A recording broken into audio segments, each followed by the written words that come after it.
വലിയൊരു അഭിഷേകത്തെക്കുറിച്ച് വചനം പറയുന്നത് ഇങ്ങനെയാണ്: തൻ്റെ നാമത്തിൽ വിശ്വസിക്കുന്നവർക്കെല്ലാം, തന്നെ സ്വീകരിച്ചവർക്കെല്ലാം ദൈവ മക്കളാകാൻ അവിടുന്ന് കൃപ നൽകി. Hallelujah, hallelujah. നമ്മൾ ആരാണ്?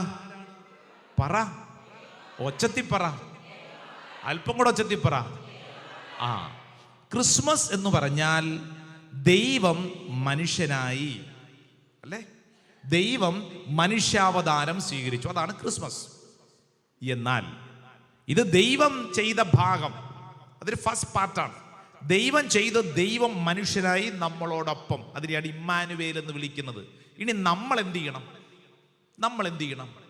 ഞങ്ങൾ എന്നാ ചെയ്യാനാ? ഞങ്ങൾ ക്രിസ്മസിന് നക്ഷത്രം തൂക്കി, പുൽക്കൂട് ശരിയാക്കി, കേക്ക് കൊടുത്തു, കേക്ക് തിന്നു. ഞങ്ങൾ എന്നാ ചെയ്യാനാ?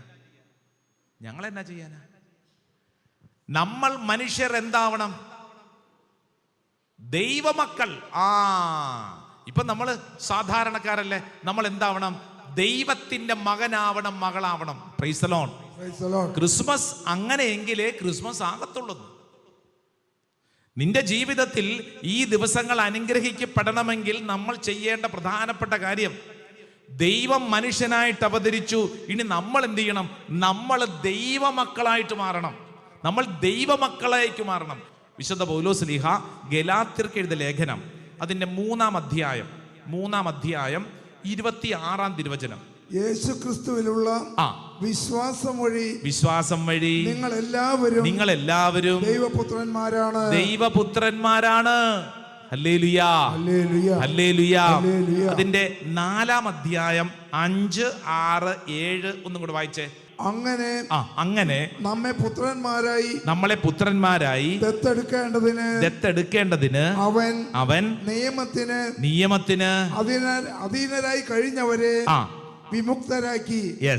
നിങ്ങൾ മക്കളായതുകൊണ്ട് ആബാ പിതാവേ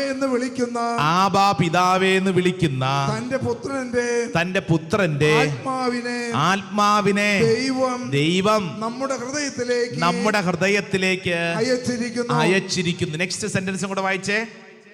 ആകയാൽ നീ ഇനിമേൽ ദാസനല്ല, പിന്നെയോ